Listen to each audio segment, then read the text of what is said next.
Good. Good. Well, we got a question from our friend Rich, and I figured we'd talk about an article you wrote a while back, and we'll see how we. Yeah, I kind of forgot about that one. I said something smart once. So, how do you feel that the marathon training affects your jujitsu? Well, honestly, I'm not training jujitsu because of the social distancing thing, so it's not affecting it at all. Ultimately, this has been pretty encouraging. So, we signed up for this thing with less than a month to get ready for it, and that's not very long, especially if I want to do like a good half marathon. Yeah. So, and I'm running it with my wife, which is different than running it like stand up and both doing it. We're running it together, so we're really limited. I always say, like, when you run, something will hold you back from going a little faster, whether it's your lungs or maybe it's a pain in your calf or your leg. Like, you'll hit some kind of a limit, and it'll slow you down a little bit. So oftentimes that's each other. Like, we're running it together. So I don't.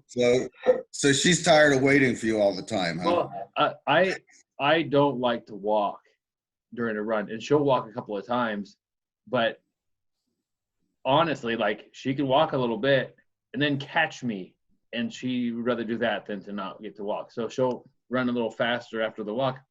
If I walk with her, I recover nothing. Like, I don't feel better after it. I kind of tighten up. When I'm running, I kind of like get into a mode and I don't think about it. I just go. We ran 9 miles yesterday. It went pretty well. The run before that was a little bit longer, was a 6 mile run, and that was pretty hard. But that was a week ago. 9 miles yesterday went well, and so I don't feel sore or anything today. So and this is all off of a base of running my dog maybe once or twice a week, 2 miles. That's kind of before the month started. That's what I was at. Jogging a little bit, and I say running, jogging.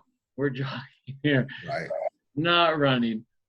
When your wife walks, does she have like a schedule or a pace? Like, she likes to run 10 minutes, walk for a minute, or does she just walk? Just like she just wants to just kick in and walk for a few seconds, and she walks fast, so she's not losing a ton.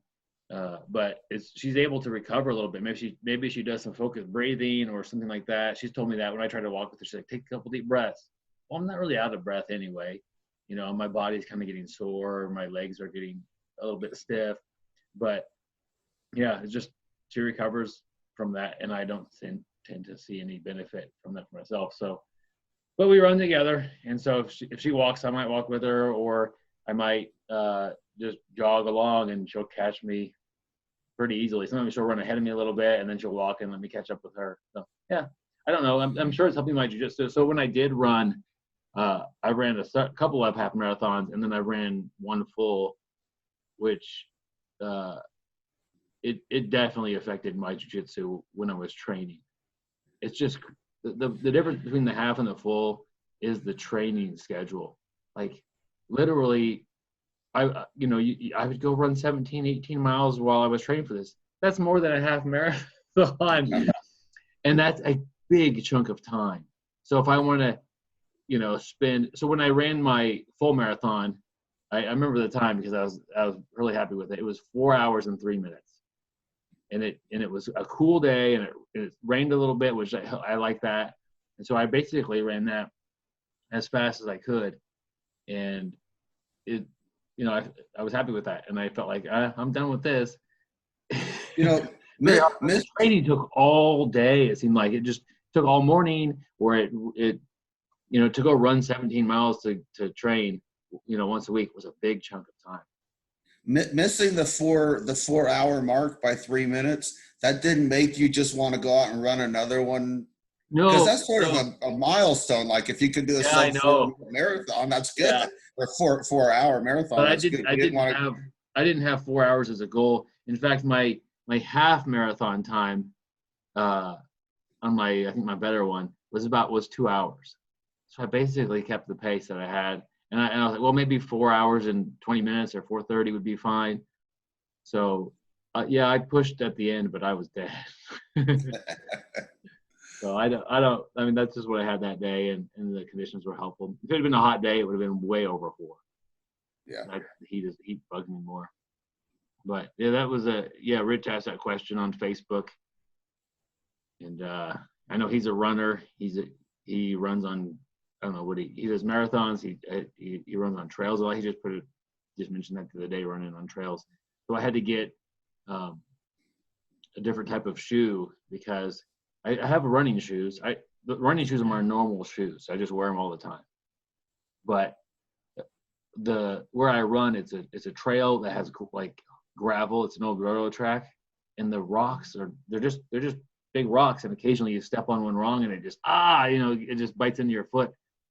And so I had to get trail running shoes, which have a much harder sole that allows me to not get so many discomfort on the foot. But yeah, the goal that we both set, me and my wife, is just something to push us a little bit while we're not doing our normal workouts, I guess. And so that's what we're doing that.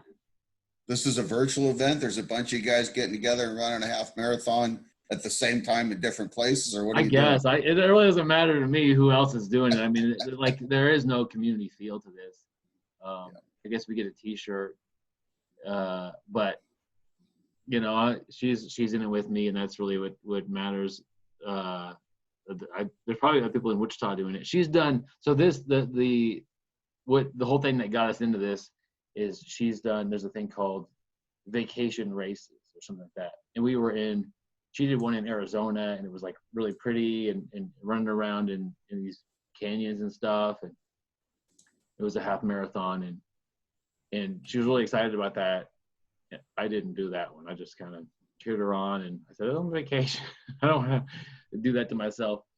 But she gets these emails from them all the time, because she's on their list. And they said that, all the vacation races are canceled. And then that didn't affect her. She wasn't going to do it anyway. We weren't signed up. And then she get another email. Vacation races have become staycation races. Just do one from home. She's like, oh, that's kind of neat. And that's kind of how it happened. So, but yeah, that was Rich's comment, and he says, why don't I do a full marathon? I've done one. I don't know if I'll ever. So it's not. I don't. It's relaxing. I guess I'm running at a pace that's not miserable, and I just put on some music or a podcast or audiobook, and just go run, and the time will. So when I run 2 miles, it's pretty strenuous, and that's what I've been doing. It's kind of hard. Me and my dog run pretty hard sometimes, but for these longer runs, just out there, just jogging, it's I don't know, relaxing is the right word, but kind of get into a zone. But I don't know, I might continue to push a little bit further and further, because I do have a void of time that I would be going to jiu-jitsu and doing jiu-jitsu. I mean, train an hour and a half, and then I also drive. It takes 25 minutes to get there. So that's a good chunk of time that we're freed up to do Zoom calls and those sort of things. But yeah, I don't know if I'll ever do a distance like that again. The full, it's hard to commit that many hours a week to running, but maybe it's not when I'm not doing jiu-jitsu. And who knows when we'll do jiu-jitsu? We might have to wait till a vaccine comes out to do jiu-jitsu. Who knows what it's going to look like? Yeah. They started talking about this 3-tier process for reopening the economy or whatever. And in the first tier was like gyms can reopen. And man, I saw all my friends get so excited about that. That's not the same thing. No, they're talking about gyms where you can go be 5 feet away from people and lift some weights or something. Jiu-jitsu. They have to almost allow wrestling, because that's what people know. So when they say wrestling season isn't canceled or wrestling is okay, that would be an indicator that jiu-jitsu is going to be good. And to figure that out ourselves is, I don't know anything about viruses and anything more than anybody else who watches the news. Well, I think when they give gyms in general, I see somebody's trying to log on. We got Drew here. When they give the gyms in general the green light to open up, hey Drew. How you doing, my friend? Good, good. Like, that's awesome to see you guys. Like, I listen to you all the time, so I'm just like blown away at the real interaction here. Well, prepare for a little mild disappointment. Yeah. I don't know. You guys never cease to disappoint. So I just want to thank you guys. You guys do. You guys have always been a really big influence in my even, I don't know, like mental health, because it's always really helpful to have you guys to background and have insightful thoughts whenever I can't train. So I thank you guys a lot. Appreciate it, man. Drew, where do you train? What's going on with your jiu-jitsu when you're able to do it? So I live in Charleston, South Carolina, and I think we have fairly relaxed quarantine compared to the rest of the world. So I've been able to do some like one-on-one training sessions with people that are also just like in the same situation that I'm in, which is like, I live with my wife. It's just us two. We don't have any family members or anything like that we interact with. So it's just me and her. So it's not a lot that we're going to be able to spread this thing too. So I've still been able to get in like 5 training sessions a week or so. Just don't tell anybody. Whoops. Yeah. Yeah. I mean, so when you do train, is it a room full of 30 people or is it you and a few people? During this quarantine, it's just me and another person. Okay. It's just like one-on-one. At most, we'll have like 3 people, you know, but I've tried doing Zoom classes with I teach on the weekends. And I try to do some Zoom classes, but man, they are just not making any traction. People are not really excited, I guess, as I am, to just, even if it's just like an analytical view of jiu-jitsu. Like I did my first Zoom class and we started talking about where are the biggest holes in your game, right? Like I played this game with them to say, like, how would you beat yourself? You know, you're going up against yourself in the bracket. Like, how would you actually beat that shadow version of yourself? And we kind of talk through a lot of everybody's games and like where there's holes in them. And then the next class, it was like one person.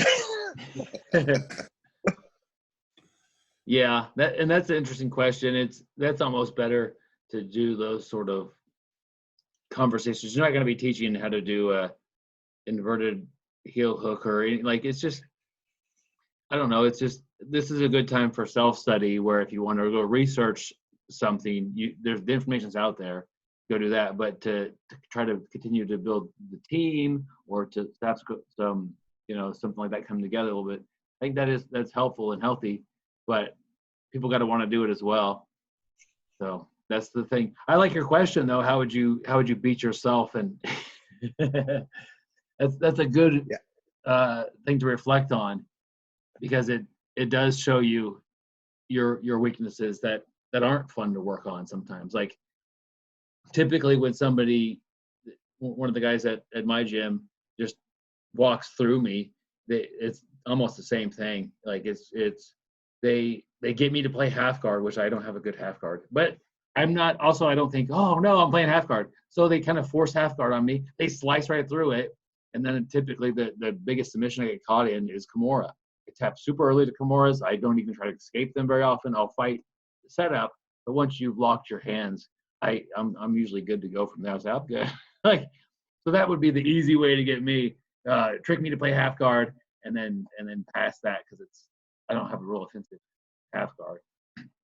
But and I like the question too, because it's both sides of it. It's like, how would you beat yourself too? So it's like, yes, and also how would you win? How would you beat the other version of yourself? So it also focuses on like your strength. It's like, well, I would, if half guard's not your thing, and maybe full close guard or some other kind of guard is your thing, like it's like, how do you funnel people into that pathway and get them started? Well, Drew, the bad thing is I love passing half guard. It's like, all right, time someone's playing half guard. That's also my weakness to play. Joe, do you have anything like that you how would you beat yourself on jiu-jitsu style? Jiu-jitsu, please. Heavy top pressure. Yeah, ironically, it's probably what I'm good at. It's what I hate the most too, is getting stuck on bottom, man. I'll start to make mistakes. I mean, I don't know if you call them mistakes because I know I'm making them, but I'll start to do things that are not safe things to do just to get out of bottom position. I'd rather get submitted, trying to escape, trying to get out, than just sit there and defend. And so, yeah, put enough top pressure on me, and you'll probably get something. It's interesting that it's both sides of the coin there, right? Like the thing that you love to do is also the thing that you hate. You know, it's almost like in your brain, you've realized that it's so effective, you know, and that's why you do it all the time. Probably because somebody did it to you, and you're like, I should just start doing that, you know. Sure, and, yeah. and then it turns into like this, like, oh God, please don't shoot me with my own gun. You know, like that's my thing. Don't shoot me with it, please. Yeah, that's a good point, and that's for sure. Anytime I've been beaten in competition, I've been very interested in the techniques that have worked. You take those home, and you respect those techniques, and you work hard on them. So, Drew, what's your off the mat training been like? Other than you're doing some training, but it's been mostly instructionals. So I'm an instructional junkie. That's kind of like how I really like to learn, is that I can watch something. I can do a lot of internal visualization about how the move is supposed to be played out. And then when I go to actually practice it on a live training partner, I already have like the steps in my mind. So I've been really lucky, and that's already how my like mindset works. I think a lot of people learn in different ways. You know, some people have to be shown physically. Some people are very trial and error. And I'm a lot more like mentally visualize what I want to do. So it hasn't been so bad for me. I've been doing a lot of match analyses, like of old matches from back in the day, since the guy BjjBrick's been putting on some awesome old school highlights. That's been really cool. And Flow Grappling's also been doing the same thing. So that's been really fun to just go down and break down people that from like 10 years ago, you know, matches that I've never seen because I wasn't really into the sport back then. And ones that like have, wow, you know, we do things so differently now. You know, you watch some of these older matches from Worlds back in like 2010, and they're so different. You know, just the styles are way different. So that's been really fun. I've really enjoyed that part of everything. It's just like the match analysis. Yeah. Our I do like. Go ahead, Joe. I was going to say, our coach challenged us a week or so ago. He's got a running calendar he keeps that we can check. So when we go to class, we know what position we'll be working on that day. And he's got that run out several months ahead. So it's still active.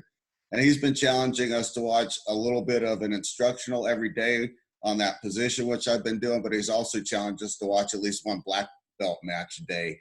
And Drew, I'm with you. I was surprised at how many matches from just 6, 7, 8 years ago that you could see a drastic change in grappling style over a pretty short period of time.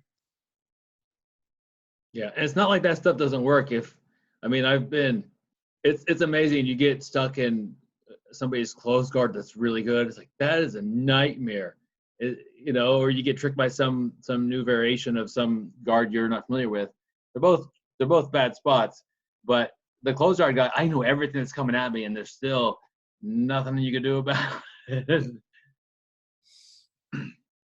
So I do like, so you're doing some basically one-on-one training, which I have found historically for me has been great. If you get a good training partner, one-on-one time is some of the best environment to learn in. And then you mentioned like training from videos, bringing that into one-on-one.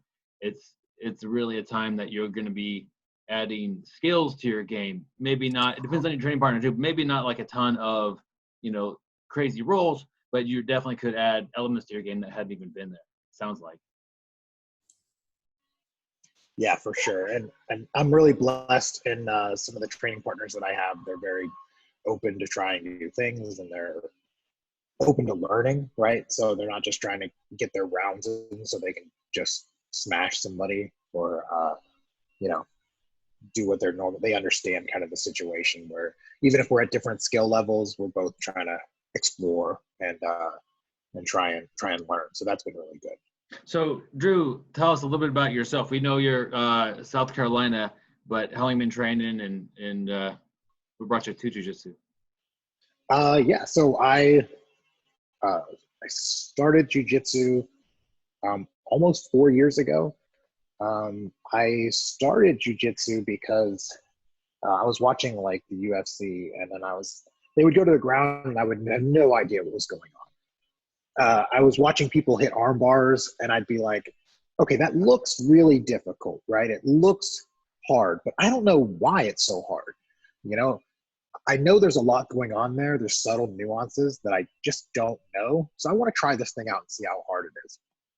And I called my coach up and I was like, yeah, hey, I'm thinking about doing this jiu-jitsu thing. And my coach is super laid back. He's very like, he says like, just show up.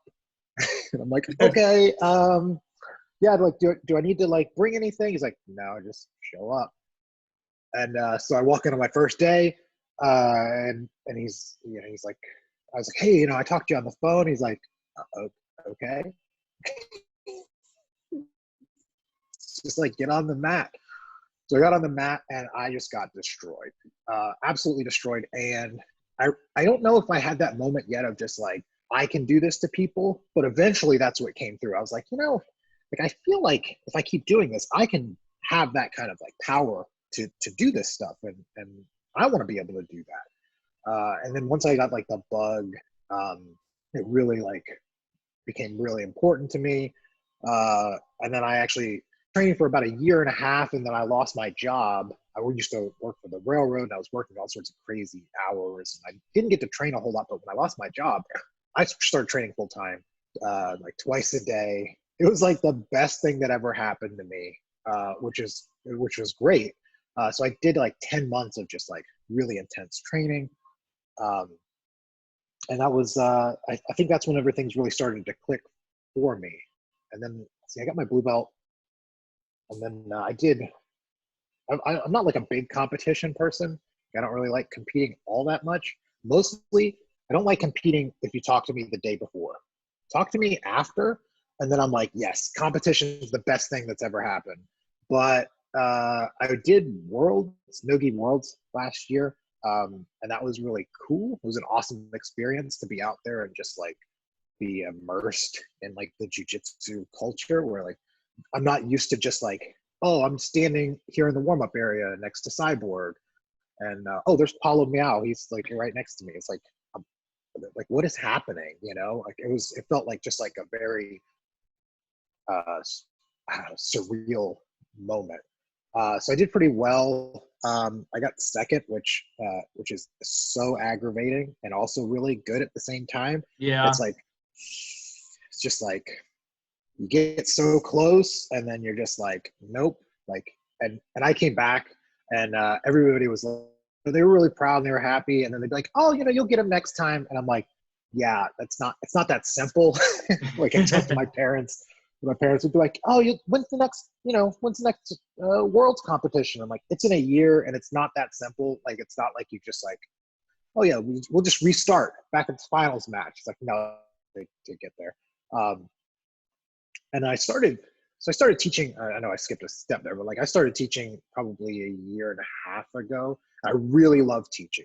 That's been like the best way I've ever had to really dive into jiu-jitsu and understand every little subtle nuance to every single part of like the moves. And I realized like how deep the well goes, how dumb I really am. And you're just like teaching a basic move and you're like, God, I'm so stupid. Like I don't realize how hard it is to get every little grip right. So that's when like teaching really like made me was like a catalyst for me to just spend the time to learn the subtleties. So when I was watching my coach teach moves, now I'm looking at everything.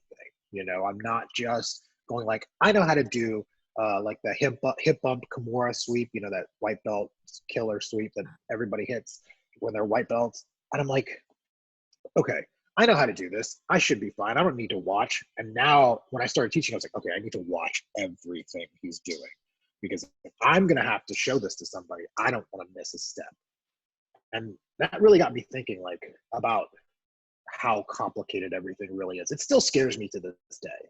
I'm still terrified of like how deep everything goes, where you watch somebody like Hodger Gracie just killing everybody with a cross collar choke. And I'm like, how is that working? How does it work at the highest high levels? And like, I can't hit it to save my life. But this guy hits a very basic move. Like he's got to be doing something right, you know? I know I went off on a tangent there, but I love jujitsu. I love the kind of the whole package of it too, not just like the sport aspect of it, which I really do enjoy, or the mindset, or just it's all encompassing. That's what I love about it. Yeah. Well, I want to, congratulations on your performance at Worlds. There are studies that have been done on Olympic athletes and the like happiness, like how happy somebody is after performance. Second place is the toughest one. Like if you get third, you're literally happier because you got a medal and you were so close to not getting a medal. Although second place is better than third, it's a tough spot, but that's an amazing accomplishment. And so you're right there, and that's the thing is why it's so hard is because parts of like you're that good at jiu-jitsu, and on any given day, just like when you roll with some of your tough training partners, any given day they catch you, and maybe next day you catch them. It might have been a coin flip, and that's kind of hard to deal with that. But it sounds like your team's super proud of you, and I've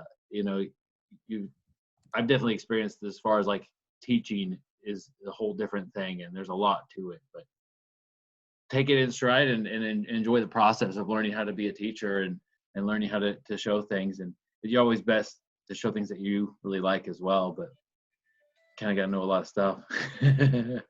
But that's I always try and stick to things that I love and that I find are really effective too. Like I don't play lasso guard all that often, so I'm not teaching lasso guard things, right? Like so I'm a purple belt, so I try not to get in. Like I feel like once you get to like that brown black belt level, you kind of have this very full game to where you're very comfortable in pretty much every type of position, and you have a wealth of knowledge in each one of those things.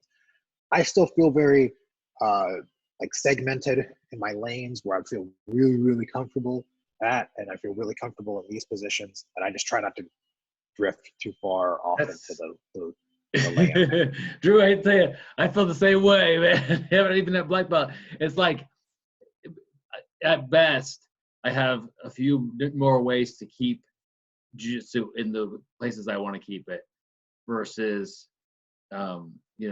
just going so far deep into the area I don't know. I'm just as confused as anybody. I'm good at a few things and okay at a pretty good amount, and then a lot of if you wanted me to show you this or that and I'm not familiar with it, it's not going to be a high level of understanding. There's too much jiu-jitsu, but the things that I really like, that's what I like, and I think that's what most people are. You really have to be a student for a long time in the game to have a broad understanding of a lot of jiu-jitsu. Yeah, there's a lot to keep up with. Being an instructor, just keeping up that encyclopedia is a big job, I think. Yeah, and that's definitely a challenge because students are interested in certain things. Lapel guard, and it's like I hardly use the lapel at all. A lot of times, even when we're grappling with the gi, I'll tie up like by the back of the neck, just because I try to do the same thing every day I'm rolling, and it's about half gi, half no gi, and I don't want to get too reliant on the collar. So my gi chokes suffer from that. I used to, when I was a pro belt, I loved lapel chokes and doing things like that. I have not done very many of those in the past several years, so it's definitely a weak area. But can I defend them? I hope so. Definitely alarm bells go off when people start grabbing my lapel in certain ways, and But it is kind of fun to get into the woods and let somebody wrap that around your leg, and then get the like, okay, let's see where this goes. I don't know. You know, that's definitely an area I need to work on. But it's different to defend things versus trying to pull them off. Yeah, there's a few guys at my gym who play a lot of lapel guard, and I'm mostly no gi. I probably am 80% no gi and 10% or 20% gi. And when I feel these things going and happening, I'm just like, I feel my lapel get wrapped around my leg, and I'm just like, well, this is new. I've never, like, it's almost fun. That's where it's like, it is more fun to deal with that and be like, wow, I wonder where this is going to go. And like, sometimes it doesn't go well, and that's okay. Yeah. But it's almost just like the second time it happens, I'm usually like, okay, I remember where this went. Let's adjust. And, that's where, like, during this quarantine, I feel like those super complicated multi-step guards or I would say like moves, maybe even systems where they're just super complicated. I feel like those are going to be tough to deal with. Those are going to be tough to try and practice because I feel like there's with something like a lapel guard, there's a lot of variations that people are going to do a lot of very different things. You have to try them on a lot of different body types versus something like a back control system, like the straight jacket system or something like that, is something that you could practice on your one training partner over and over and over again. And I think it's going to translate really, really well. Yeah, that is definitely an issue when you have one training partner. It's what's their body type? What are they good at? What are they not good at? And then you have to work with that. And you definitely want to use that to your advantage if you can. But if you're 100 pounds bigger than your training partner over the day, working back control is probably one of the better things you could do. But it's one of my favorite training things is 3 people and doing like a round robin of 3 minutes a piece. So you get a 6-minute round, you get a 3-minute break. A lot of it's not very often anymore, but back in the day, you're used to having class sizes be 15, 20, 25, whatever. And then occasionally 3 people show up, total, including the instructor. And the other 2 guys are like, man, only 3. I'm like, this is going to be crazy good, guys. Here we go. You're going to love this. And it's always fun to do a 3-person training session. Yeah, I think 3 minutes is perfect, enough time to recover. And you can also have 3 minutes of study time and watch what the other 2 guys are doing. And then you get back in and that dude's 3 minutes in. So you got a chance to give him hell for a few minutes before you're in the same shoes. But yeah, that's one of my favorite training methodologies. You can go in for 40 minutes, an hour, or whatever, and get a lot of work in a short period of time and be done. And it's really nice to be able to, these 3 minutes we're going to do back control. This 3 minutes is guard pass. This 3 minutes, and you can just break it up that way. That way you have some specific sparring, or maybe the whole time is just a couple of different things. But be able to, it's not just crazy rolls the whole time. You get to have a little bit of smarter training if you need it. Yeah, people are way more into they're more open to positional sparring now when there's just like 1 or 2 training partners, because it's almost like they'll take what they can get. If there's a room full of 20 people, which I would say like our biggest classes that we have at our gyms, maybe like 25 people. But if you said to them like, hey, I would like to drill this specific move for the next 5 minutes instead of doing like a live round, they kind of look at you like, okay, I'll do it, but I have all these other options. I could go train with somebody else and get 5 minutes of sparring, and where now it's like, hey, let's break down the subtleties of this entry, this sweep. And now they're like, yeah, okay, let's do that. It's like because desperation makes this all look extremely attractive. It's been a good thing for my drilling, so to speak. Yeah, I can see that, but I think once the students see how their progress is changed with that specific sparring, it's a pretty easy sell long term. But it is not as fun to just have a good roll. If I'm going to work butterfly guard passes for 5 minutes straight. That might be a little bit boring, but you do learn a ton. And I can't count the amount of times that I've been wanting to work on a side control armbar and spent 5 minutes trying to get the side control, or 5 minutes fighting off my back. Like, that's even worse. Never got to train the move I wanted to work on.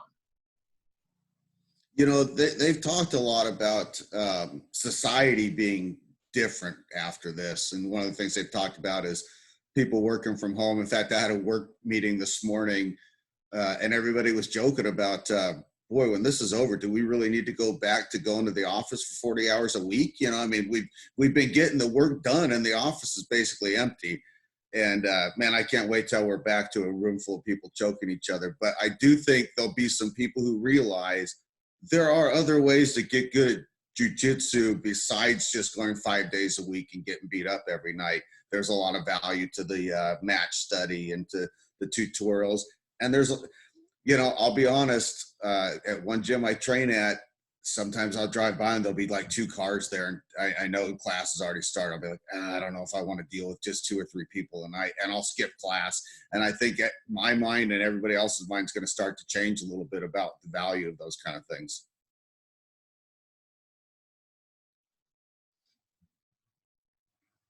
Yeah, it's hard to predict what's going to change in the world as far as work stuff. I mean, that's not a category I've thought about, but yeah, we're definitely using different tools. And for somebody like me and a lot of students, we mostly learn at class. And we're being put in a situation where if I want to learn, I learn online or BJJ Fanatics or something like that. Those are great ways to learn jujitsu if you know how. I mean, you can't just sit there and watch a 3-hour video on takedowns and come away with really anything. But if you can get a partner and you want to watch 40 minutes of somebody teaching some part of a system and work with your partner on that, that is a great way to learn jujitsu. It's easier on our body. If I could just get my wife to drill, I would be a happy man. But that is a battle that I thought during this quarantine I might be able to win, but I have made absolutely zero progress in trying to get her to be an efficient training partner, and she wants nothing to do with it. Why do you think that is? I think she points out to me sometimes. She said it like this weekend, and it didn't even make sense to me. She said, "You have to realize, some people don't want to strangle people." And I was like, "What?" I was like, I don't know what you're talking about. Like, I was like, what do you mean? Like, and I think about like, I watch somebody do a choke, or I watch somebody do something, some sort of move, and I'm like, that's amazing. I want to learn how to do that. And to her, she just sees it and she's just like, I don't see the point. I don't get it. And I'm just like, okay, well, it's hard to break through that. It's hard to start there. Like, why would you want to strangle somebody? Well, because it's awesome. And it's you get to do it too. Like, somebody gets to do it to you. That's the deal. Like, yeah, I work this move. It's very difficult. It stinks. It's not fun getting strangled. Don't get me wrong. Like, I say this all the time, and I'm like, I don't like tapping, right? Like, I don't like tapping. Nope. And when people are like, oh, I'll tap to anybody, I'll tap, no problem. But like, nobody likes it. Like, I don't like tapping, but you do it because you have to do it. You do it because it's part of the deal, And the cool thing about tapping and this whole thing is, like, we get to start over again. You get to do it to me. You get to try it on me. Like, that's the deal. And I don't think she gets that yet. She loves the self-defense aspect of it because she wants to be able to, like, protect herself. But then I think she doesn't want to do the actual, like, the grind to get to that level to where you can feel confident, because it takes a long time. Even if you just train once a week for a year, it's like, are you going to be able to protect yourself? Maybe. It depends who's attacking you, really. Right. And I always say, like, one of the biggest fears is, like, you're going to run into somebody that knows what they're doing. Like, that's terrifying to me, right? Like, that has always been, ever since I've started training, I'm like, oh crap, I could run into somebody that's actually trained, and then I don't know what I'd do. Yeah, I have an opinion on that. You know, there used to be this saying that any decent blue belt is going to be able to just mop the floor up with an untrained individual. So therefore, you can feel confident in your ability to defend yourself because there's not a ton of people out there training jujitsu. But the reality is, I worry that anybody that's going to pick a fight with me, for anybody that's out looking for trouble, they probably have a little bit of wrestling experience. They watch the UFC. They've been to some jujitsu classes. They've probably been getting in 2 or 3 fights a year for 10 years. That's some type of training. The odds of me running into somebody that has no idea what the closed guard is almost zero. You know, 15 years ago, it was. You surprised people. They didn't have any idea what jujitsu was. But anybody that's going to pick a fight now, they at least have an idea what's going on. Joe, so the main problem with your premise is that they're picking the fight with you. If you go on the offensive and find the person, they would know. There you go. If I go cherry pick my opponent, right, that's what they're doing to you. They look at you and they say, "Hey, I can take this guy." No, look at this old dude.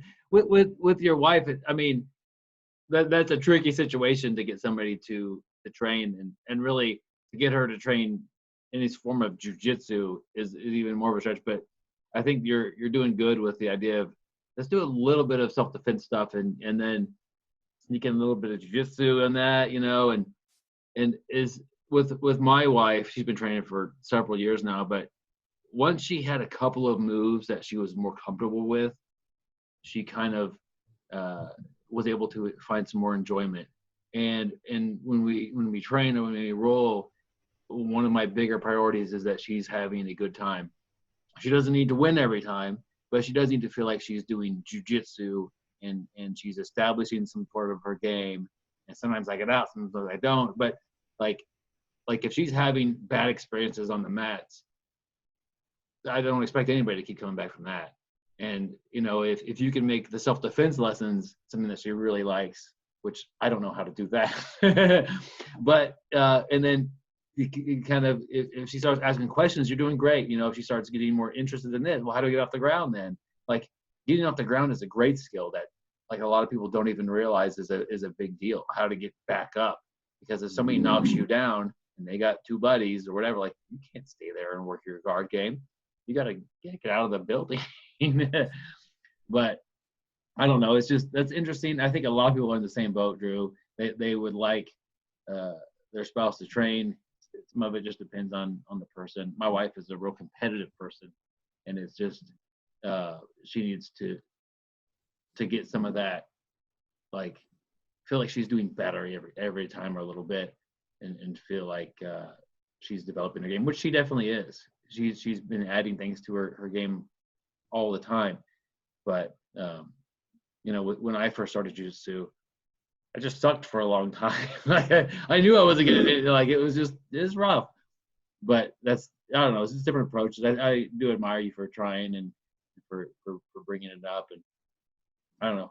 But then again, it's everyone could do it, but it's definitely not for everyone. Some people just, it's uncomfortable all the time. Like, it's a pretty miserable sport. Like, you have to deal with that. And if comfort's your big thing, there's other sports or other activities you could do that you could remain a little more comfortable, I'd imagine. Yeah, it's interesting because, like, I'm training with this guy one-on-one lately, and he's a brown belt, and he is way better than me, and he has got some size on me, and it's pretty tough and difficult. And it's not, I don't ever find myself in good positions. It's pretty miserable, like, all the way through. But at the end of those rounds, I'm almost like, hey, I survived. I'm not dead. You know, I may have tapped a couple times, but I didn't die. And I came back home one time, and she was like, oh, how was training? And I was like, oh, it was great. It's like, I got destroyed. And like, those two things, like, don't compute to her. It's like, I got destroyed, and it was great. And she was like, "Oh, I thought you would have done well." I'm like, "You thought I would have done well against that guy?" Like, no, not even close. And she's like, "But you still had fun?" And I'm like, "I had a blast." And those things, it's like, I don't know if she understands how, like, you have to learn to love getting beat. You know, you have to learn to see a training partner and be like, that guy's gonna beat me soundly, and I'm gonna go for that guy. I'm gonna pick that guy for my role because I know he's gonna beat me. And if you don't have that mindset, and I think she said something like, if I'm not immediately good at something, I don't like it. And, you know, it's like a video game. If you pick up a video game and you're immediately good at it and you're winning all the time, it's not very fun, you know. But if you're playing a difficult game that requires kind of a ramp up for you to get better, like the payoff is so much more. So I feel like if she ever experienced like actually getting a tap, you know, like actually submitting somebody after 6 months of trying to get there, she would be like hooked. And I think that's the biggest thing for everybody, is how to get them to that point to where they hit that like moment where like, oh, I just got it. I just got it. And then that once that dopamine hits and you feel good about 6 months of like grind just so that you could hit an arm triangle on somebody, you know, and then they tap and you're like, was that for real? And they're like, yeah, man, you got me. It's like that feeling is, I don't know if it's almost like we're chasing the dragon. We're trying to chase that feeling all the time. And I don't know if it'll ever be as high as that first time whenever you actually get it. So if I could just get her there, maybe then I'll start. But 4 years in, she's 4 years behind me now. I think she would be frustrated being, you know, the idea of starting out as a white belt. I don't think she likes that, right? Yeah. Like, again, nobody wants to be a white belt. And guess what? You're going to be a white belt. Like, you're going to be bad at everything at first. That's part of it. And you're going to be bad for a while. That's also part of it. Yeah. Nobody expects you to be good at the beginning. Even if you come in there athletic, you come in there from some other sport, nobody has expectations you're going to do anything great at jiu-jitsu for a while, and except for yourself. Like, people think, I'm going to do great when I get in. That's all happened. Hey, guys, we got about a minute and a half left. It's going to turn this thing off.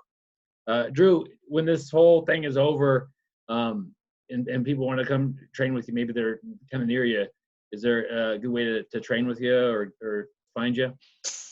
Yeah, so I train at TikTok Brazilian Jiu-Jitsu in Charleston, South Carolina. We are open to anybody coming in. We don't care what school you're from. We're very relaxed and like a very friendly gym. So it's TikTok Jiu-Jitsu in Charleston, South Carolina. Yeah. Awesome. Guys, this has been fun. I'm glad you hopped on here, Drew. Good to meet you, my friend. Thank you, guys. Thank you for all you do. Yeah, absolutely, man. All right. We'll catch you guys next time. All right, Drew, it's good to meet you. Byron, we'll see you, man.